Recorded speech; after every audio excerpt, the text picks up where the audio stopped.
For those that are worried that AI is going to take over the world in some negative way, it's like right now AI would struggle to order coffee in the context of your life. Like it needs a lot more data, it needs a lot more information to get from intent to execution. And it's in for good reason. To reduce human error, to reduce the risk of human injury, to reduce the risk of something going wrong that could hurt someone, right? Like there's a lot of different ways. And I think that helps us think about AI in a more healthy way. We have an opportunity to leverage AI to bring humanity back to humans. Like how do we use this to help ourselves and help each other and to be more focused? It's less about like automating decision making from a human. It is aiding the human to make better decisions. Absolutely. The better we are at establishing contexts for artificial intelligence, the better the artificial intelligence is helping us find the signal in the noise. Find the 1 in a million thing that like you've read about once, but the AI has a pattern for that it can detect that could save someone's life. It's huge.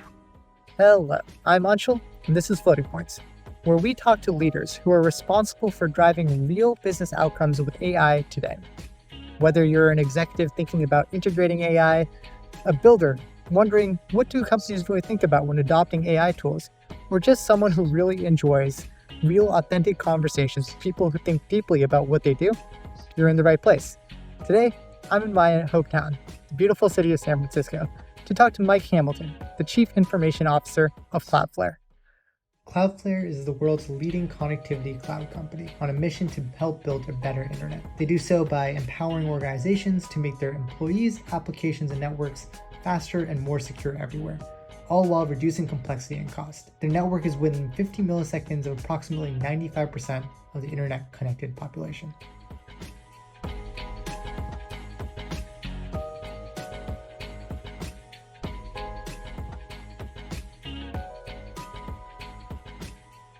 Welcome to Floating Points, Mike. Thanks for having me. I'm excited to be here today. Yeah, absolutely. By way of introduction, this is Mike Hamilton, the CIO at Cloudflare, where he leads strategic IT initiatives. Mike has over a decade of experience in IT leadership, formerly as the Vice President of IT and Enterprise Engineering at Cruise and the Vice President of IT at Databricks. And you have a proven track record for driving growth and transformation across various tech companies and industries. And given your background, I'm very excited to have you on and have a conversation. Thank you. I'm excited to be here. I'm excited about what your company is doing, and thanks for having a conversation today.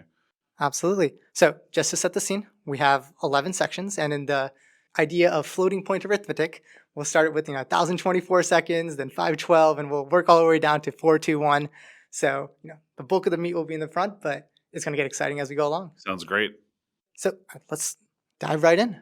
I think the first topic, and I kind of alluded to this at the top, was I really am fascinated about your career progression, and I would love to just have you take it from the very beginning. Like, what got you into the IT profession to start with? So it's really interesting. I had a passion around computers, and when I was a kid, my school had one computer, and it was on a cart, and it would go around, and so you got a fraction of some amount of time every year to touch it, and that was it. That was my exposure to computers, probably from like 3rd grade to 6th grade.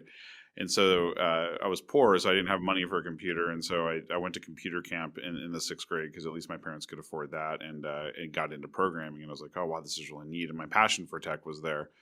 But I didn't have enough knowledge of the way the world was working to understand like what role technology would really play in it. And so I didn't even choose technology as a field. To me, it was just like everybody will want to do this. Naturally, everybody's going to want to be using a computer.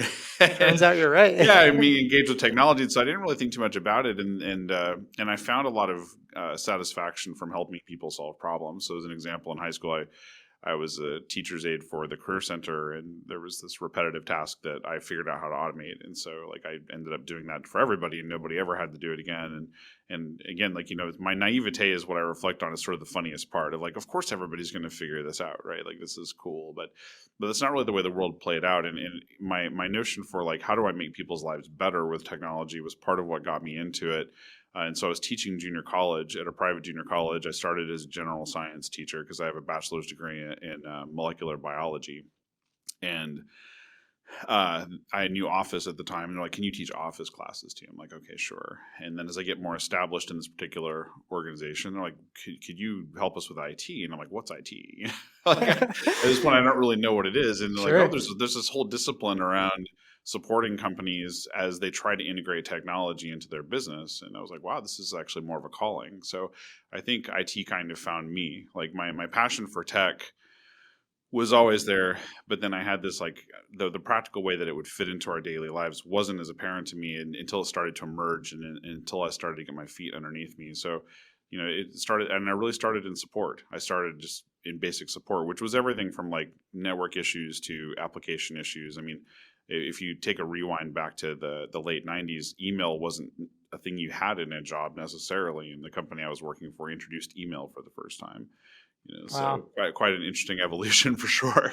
Do you have any like stories of like, oh, that was like a fun, like my first real IT memory? Because I feel like everyone in IT professionals like that one bug that was, or one issue that they really hammered their brain around. I mean, I had solved some issues. In particular, like there was a computer lab that had been broken, and so there were about 30 computers in this room, and I had to use Microsoft. At first, I had to install Microsoft Windows from floppy, and so that involved like one of 20 plus disks going around. And so you start on one. This is before imaging computers was a thing, and just literally go around the room and install them all. And then Office was another 30 or 40 floppy disks, having to install that. But there was generally a strong sense of satisfaction after completing it, like wow, I did the whole lab, but also a sense of like there's got to be a better way to do this. And so, Fast forward to today, and that yeah, just sounds crazy. it totally sounds crazy, and I think that like I love the open source mindset around like the positive side of laziness, right? Like that I'm not going to do this repetitive task over and over and over again. That became sort of the mantra of like, why would anybody want to do it this way? There has to be a better way to do it. So my passion kind of found me, and then it's just sort of led me that way. But I also have to tell you that I love the satisfaction of seeing people benefit from it. Like in an early job I had, I was it was at a bank, and banks have to produce these letters. They're essentially form letters, but keep in mind this is 1997, and I introduced the concept of mail merge to this team in the bank that would take weeks to fulfill a request for a letter, and it was highly prone to error and required lots of reviewers. And I developed a mail merge solution for them, and they were so giddy with excitement. And then but I also enabled them to like solve this problem on their own in the future, and taught them how to do it. And I got a lot of satisfaction out of this idea that like technology can actually make people's lives better. And if you're not passionate about it, you might not know what's going on. And since I am passionate about it, I feel almost an obligation to people around me to help their life be better with technology too. Yeah, sometimes people just don't know what they don't know. Exactly. But I mean, I guess moving along, I mean, then your first kind of real, major IT leadership role was at MuleSoft, and I think in the I guess building APIs for everything in the 2010s, which Yeah. that was APIification, I feel, of everything at that time. I mean, specifically, I think one of the questions I would have for you about there is like, as the head of IT, I know that you led a lot of best practices around, help desk and IT ops. And, I feel like all of these things are the things that are actually kind of getting revolutionized with all this AI, generative AI thing that's happening right now. So I guess the question I would have for you is like, if you kind of take yourself back there and you think about the technology of today, how would that have changed the way that you would have thought about, the role as an IT leader in a company like MuleSoft? I mean, I think that like it'll be funny to reflect on a conversation like this even 5 years from now, when artificial intelligence is such a routine part of everyone's day, that it will be like, oh, that's right, there was a point when we didn't have it, and we're in this emerging phase right now where we're seeing the novel use cases for it, and some good, some just average, some less than average. But I think the pervasiveness of it is pretty obvious. So if we could transplant that back in time, from an IT operations perspective, there's still a notion of like what deriving intent. Like MoveWorks has done a great job, for example, of being able to train a language model around what is someone's actual intention. Because interestingly enough, people don't necessarily ask for what they want or need. They may just express something like, my laptop is acting funny, or it's really slow, or something, and like driving intent around like what is the actual root cause to solve. Because really that's what a human does when we're troubleshooting something with someone, is like, wait, what's the root cause? What are we actually trying to get to? I mean, and artificial intelligence is surprisingly good at that with a lot of information. Like I said, MoveWorks productized it. Icera has done a good job of productizing this as well. But it does save a ton of time. It allows IT to scale, but it also, like, I'd be very selfish if I talked about scaling IT as if IT scaling is the most important thing in the world. It's actually more important to scale the business. And so, like, how do we reduce the amount of time it takes someone to get what they need, as an example? in kind of looking again at a MoveWorks type solution where if I can ask the bot on a weekend for access to an application, like a drawing application, for example, and I can get it fulfilled right away, then instead of staffing a 24/7 help desk, I can just have a robot do it, and the user's happy because they got what they needed, and I'm happy because it was trivial and it didn't require any special skills for the human. And so I think that's like how I reflect on it. I think from like an API and microservices perspective, there's something there too around being able to identify and head off. Like I know at the time even we were talking about how we might want to leverage AI in the product to ascertain the shape of data in various systems. Like what is, so if you have a target system and a destination system and you're trying to build an integration or connect the two, what is the shape of the data in both places? What are the constraints in the target system and what does the data mean on the other side? And so it would have been interesting to have that technology more pervasive back then, but here we are today. Yeah, I think actually one of the points that you made there was something we think about a lot as well, which is like the fact that given all the information, like the AI is actually pretty good, but it's that semantic intent. Like people know that when we're talking, if I say, for example, write some unit tests in code, we know what we really want is like to write the code, but an AI might just be like, oh, here's how you unit test this code. And I think that's a really fundamental thing that I think is a really important gap to discuss. Absolutely. I mean, context is sort of everything. I've been thinking a lot about the incident recently where someone asked for advice on making a pizza, and the AI returned like, it was basically like, how do I get the cheese to stick better to the pizza? And the AI suggested glue.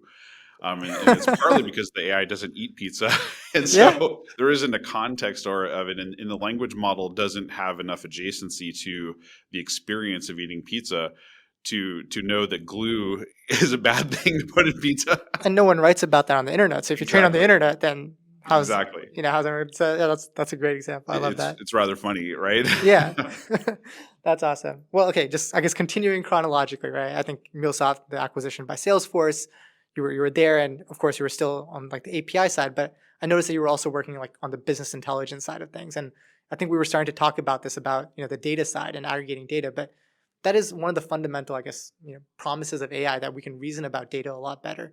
So I'd love to kind of get your general thoughts about that space and your experience at Salesforce and how that maybe has like affected your thinking. Yeah, Salesforce had a great architecture around handling their own business data and an ecosystem that they had developed around it, and it was an incredible honor to serve that team as their leader and work on getting dashboards in front of the entire executive team at Salesforce. The team that we had in IT that was doing that was terrific, but the data model itself was also emerging. I mean, it was heavy on the data warehouse side, lots of racked servers that were doing data warehousing, and so I think the focus.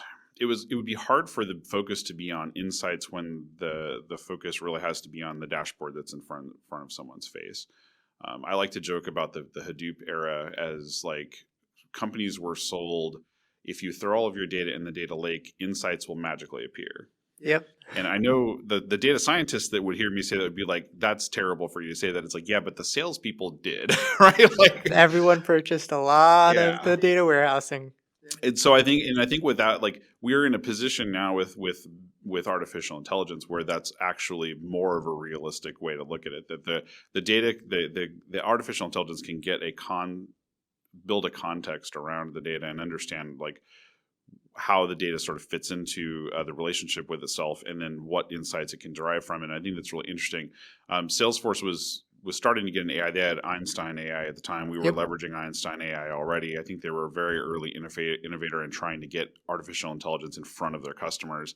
And they've continued to improve that. So it was an exciting time to be there. But I will also say that at the time we were doing some massive projects where even if we had AI, in our tool chest at that point, it probably would have not taken priority over like getting the results that we needed to run the business. So. Yeah, I think everyone always forgets those steps of actually getting the data in a place that it's even useful for the insights. And I think until you get that and you work on the dashboards on the other side, everything in the middle is just living by itself. Yeah, I mean, ideally, IT wants to drive innovation in a business. We want to be able to innovate, but we also have the Maslow's hierarchy of the things that have to work regardless, right? Like at the bottom of the IT, Maslow's hierarchy of needs is the things that you get no credit for if they work, and you're in incredible amount of trouble for if they don't work. Yep. And dashboards are one of them. Wi-Fi is another one. There's so many different things across different skill sets that IT needs to worry about at that foundational layer, and above that is the innovation layer where we can actually innovate and give the business more than it's asking for, which is all of the CIOs in the world dream of that. So that's what we want to do. Totally. All right, I'm gonna keep it moving on. So I think the next stop was Databricks, and you were there during like a very rapid portion of Absolutely. growth for that company. And so I guess the question I would have for your experience there is like, what was like, I guess, a unique challenge or something that you faced in such like a hyper growth environment of a company as an IT leader? I mean, there were really two things that emerged. So first of all, I joined Databricks for the incredible power of the product. So Oh yeah. Databricks is far more than a solution in the data space. Databricks is a data strategy that enterprises can deploy. And it's done in a very thoughtful way around open source technologies first, right? Like the company is Yeah. very generous in the sense that they are encouraging not being locked into Databricks by having the components available as open source. But then they add an incredible amount of value on top of the open source pieces and an incredible amount of performance and a pricing model that actually makes sense for buyers, that really keeps the costs sort of controllable. The ability to work for a company that has such a broad vision and incredible impact on the space was key. But two things happened. The company was growing amazingly fast, and then the pandemic came out of nowhere. Right. That's true. And amazingly, Databricks grew substantially. While I was in the like employee 900, I think, somewhere around that range.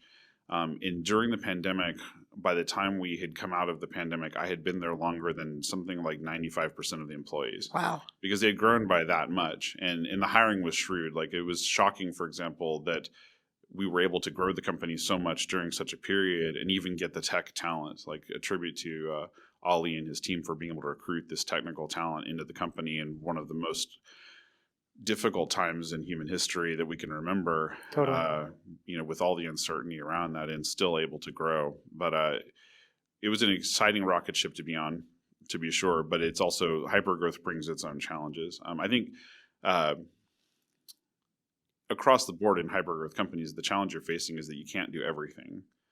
You can really only focus on what the business needs right now. And the faster the company's moving, the more that shifts. And so what ends up happening is like, it's almost like you're building Stonehenge by moving boulders at different paces at different times to try to assemble what the final product looks like, but with minimal resources and a lot of pressure. And that may sound like listeners might be like, why do you like this? And it's like, actually, it's very exciting, honestly. Yeah, no, I mean, the challenges are fun. The challenges are real, yeah.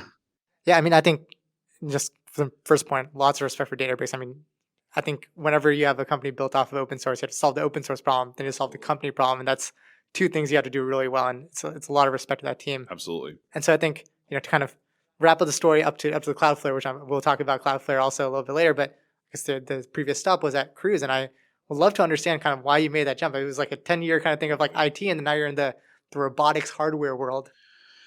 It's a rare opportunity. First of all, like I see every time I'm in traffic and the light changes, and the delay that it takes for humans to react to like the fact that the light has changed always makes me think about like, gosh, this doesn't have to be this way. Or thinking about my cars sitting in the driveway and how they're not being used a big chunk of the time. Like we use our cars to get around, and then they sit there and they don't do anything.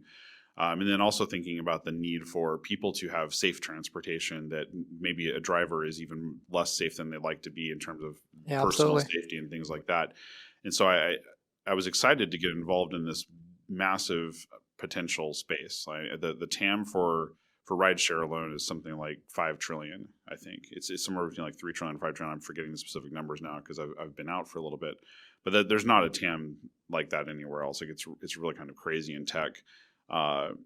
And really trying to make this work. So we had to build everything, like operationally, how do you run that many cars? And it was sort of shocking to be standing in Phoenix, where our operations center was back in October, and watch 400 cars drive around 4 different cities at the same time. And it's interesting as an IT challenge. I'm very glad I did it. It was a blast. The IT challenge there was sort of interesting too. Like we would literally go watch people work in various roles. So like the role was created to support this fleet.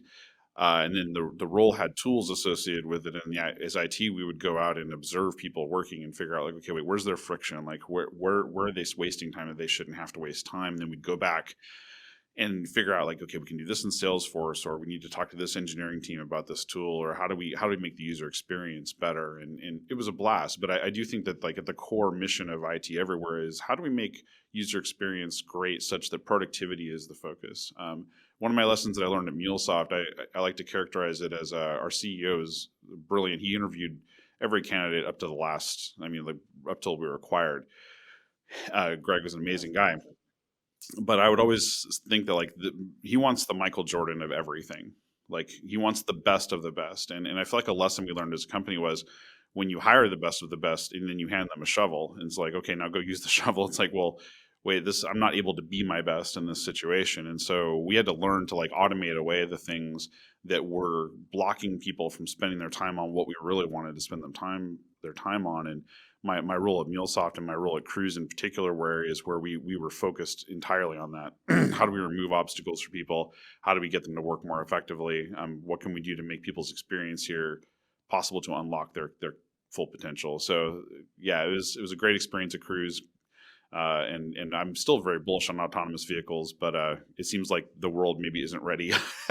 I also come from the self-driving world, so lots of things I Yeah. totally agree with you on there. And I think the statistic alone is like something like 35,000 or people are like fatalities on the road Yeah. every year. That in itself is immeasurable. So It really is. I can't wait for this to come around. I mean, every time I'm pulling out of my neighborhood and I'm looking both ways to make sure it's safe to proceed, I'm thinking about how an autonomous vehicle can use both cameras and LiDAR and radar at the same time to get a 360-degree picture of what's around it. And it doesn't have to turn its head. There's no head to turn. It's able to do it all at the same time.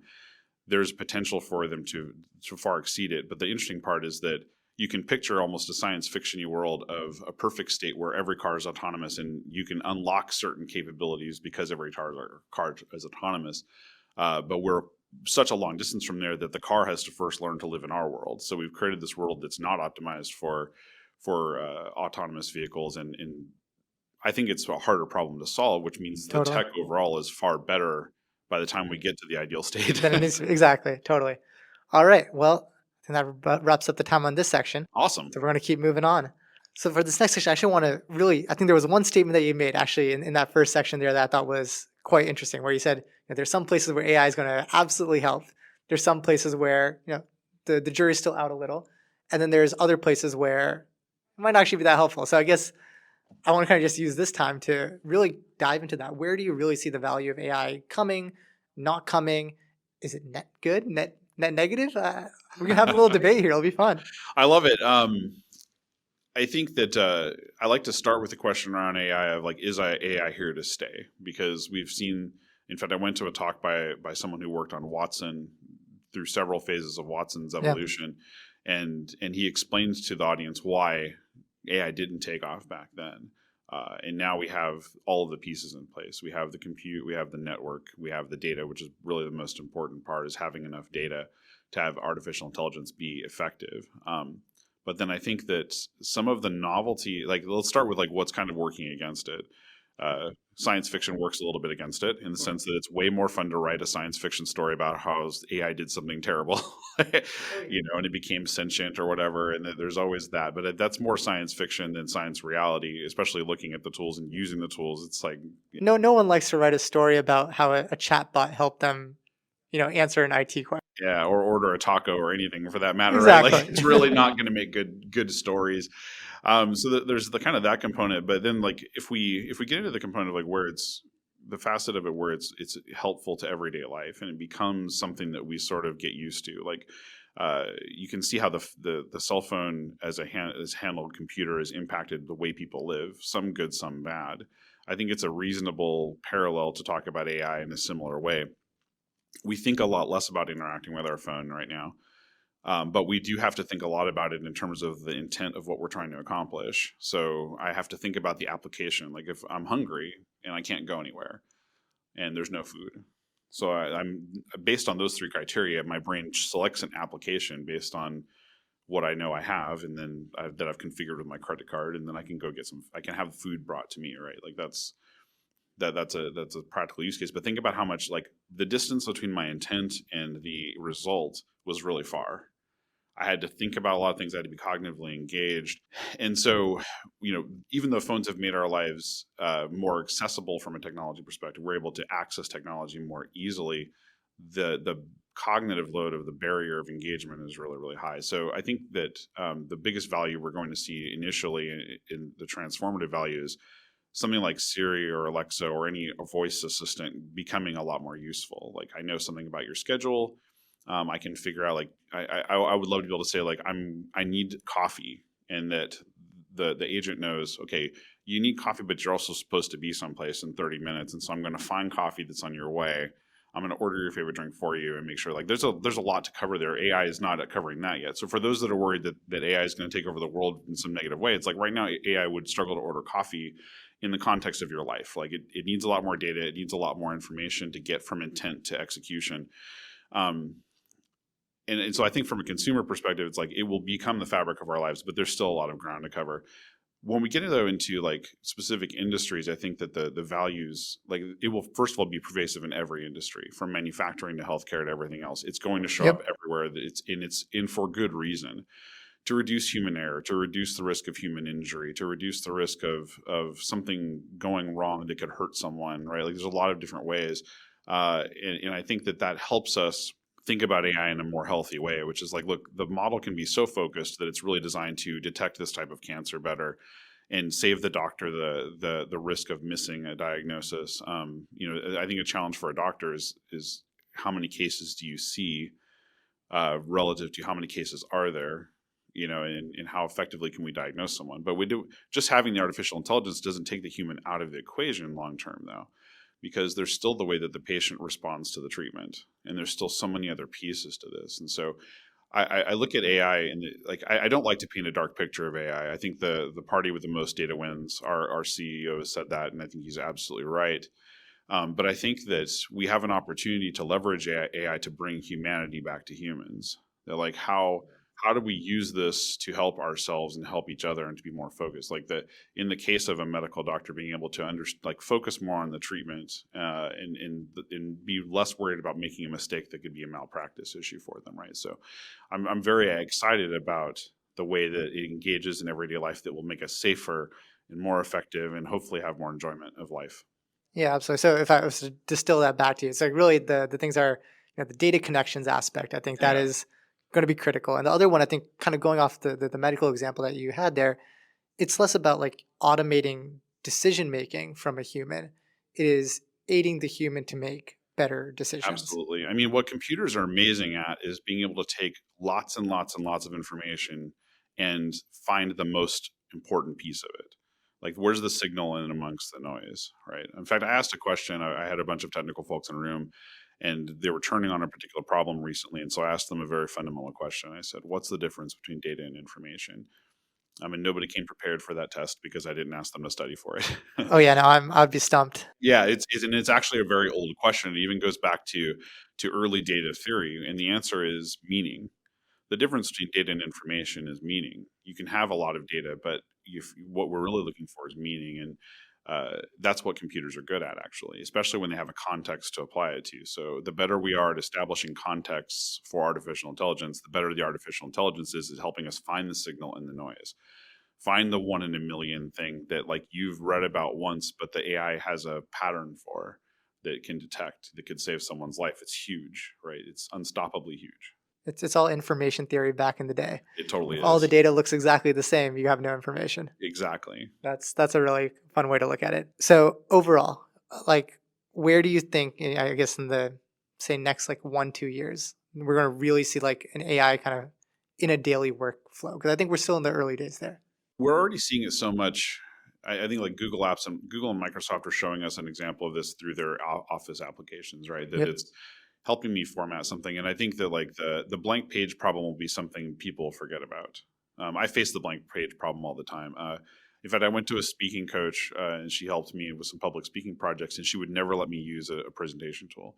She would start me off with a piece of paper that is like, who's your audience? What do they need to know? What do you think they know now? And what do you want them to walk away with, right? But this was a paper exercise. And in the entire time I worked with her, I never once used a presentation tool because she wouldn't let me. She's like, no, the tool like locks you into this paradigm of like, I have to fill slides with something as opposed to what am I trying to say? And I think artificial intelligence in the near term is going to be pervasive in that way. How do we get better at communicating with each other? How do we get better at distilling ideas without having to put so much cognitive load in it? I like that.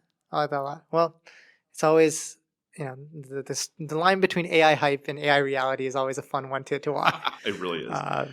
And so, one of my coworkers actually was formerly on your team and had a lot of obviously positive things to say about you and your leadership. So I actually want to shift away entirely from the AI and the Right. tech. Just, I know you've talked a lot, publicly about positive leadership and your mentality there.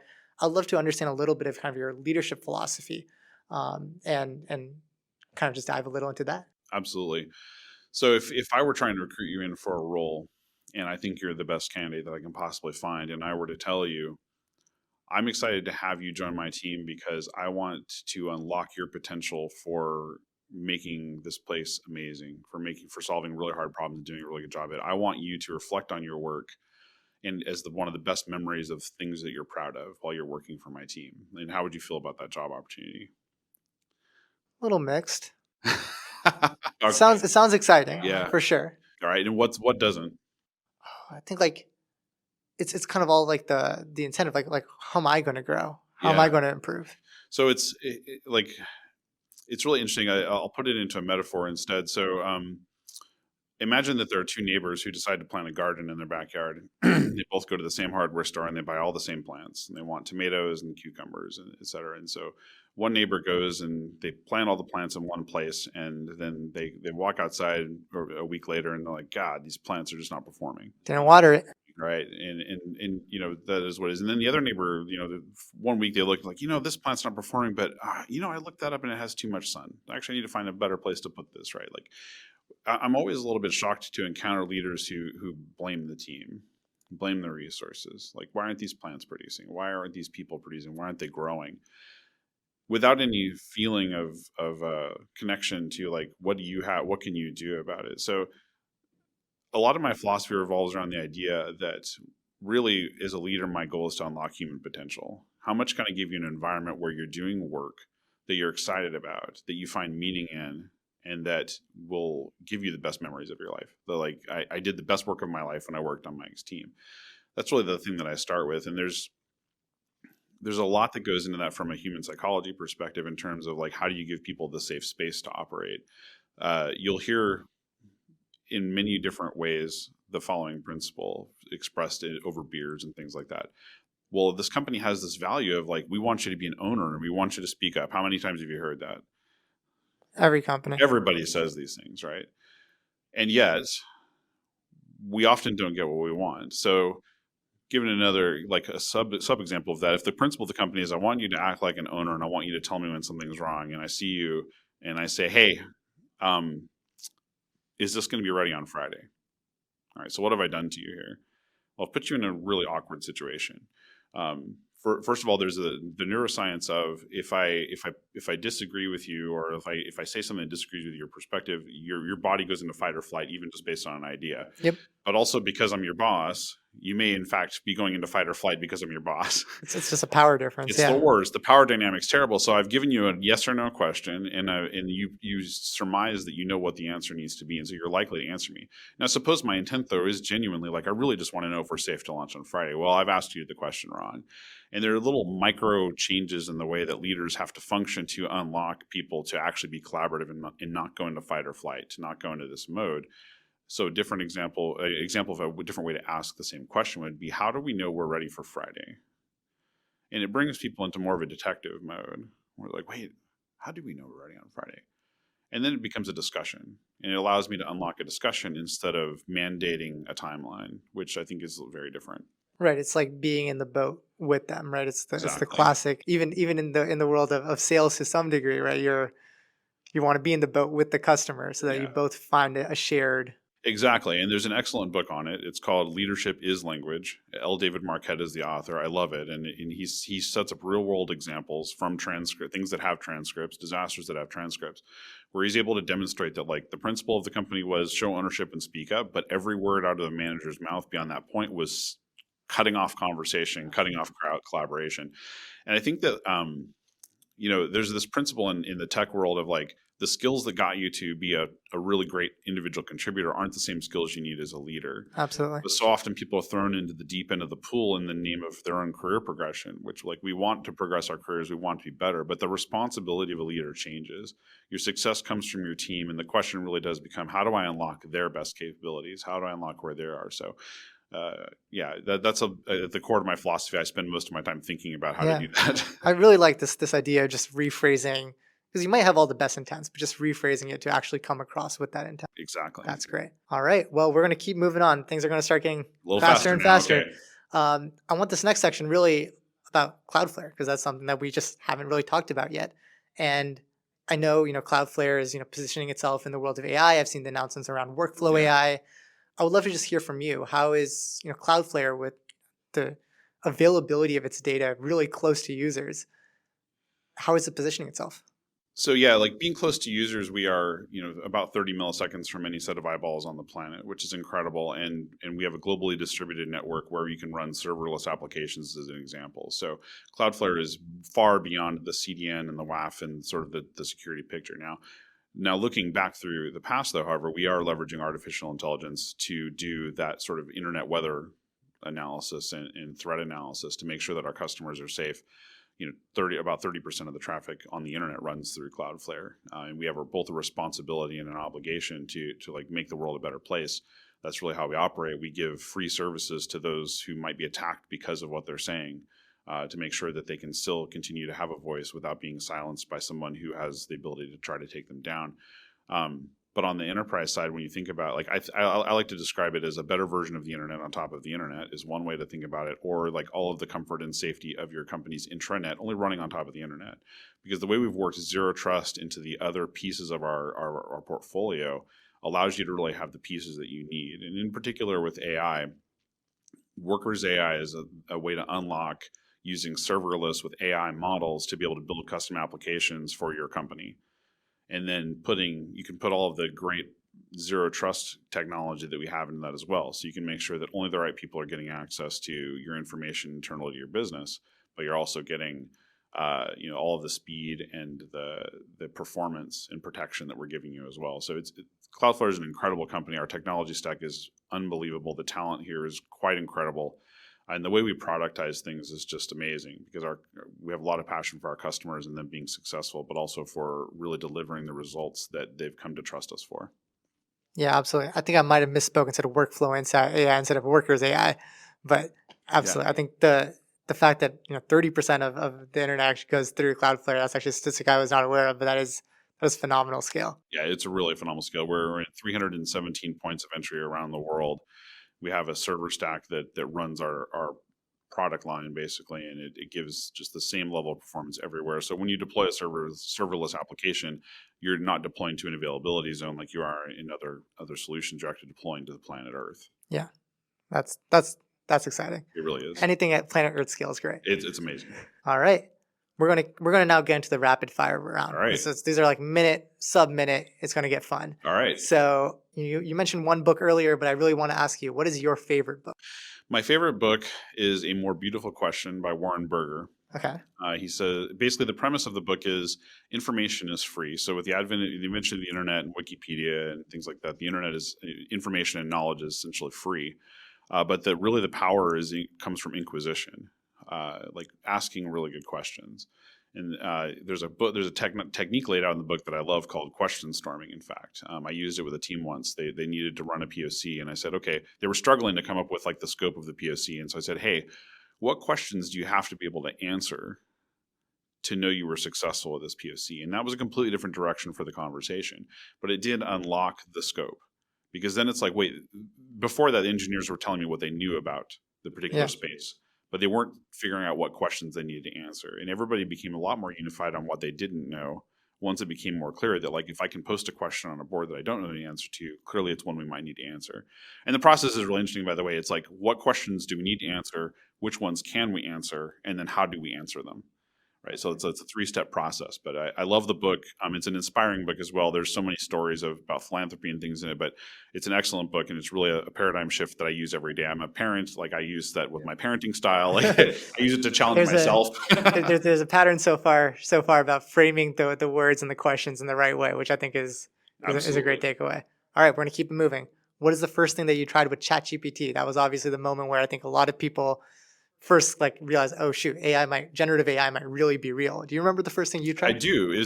I hate writing job descriptions, and I needed a job description that was fairly unique. It was kind of a mix of 2 roles. So I asked it. I was like, here's one role I'm interested in hiring for. Here's another one. I need this to be the same person.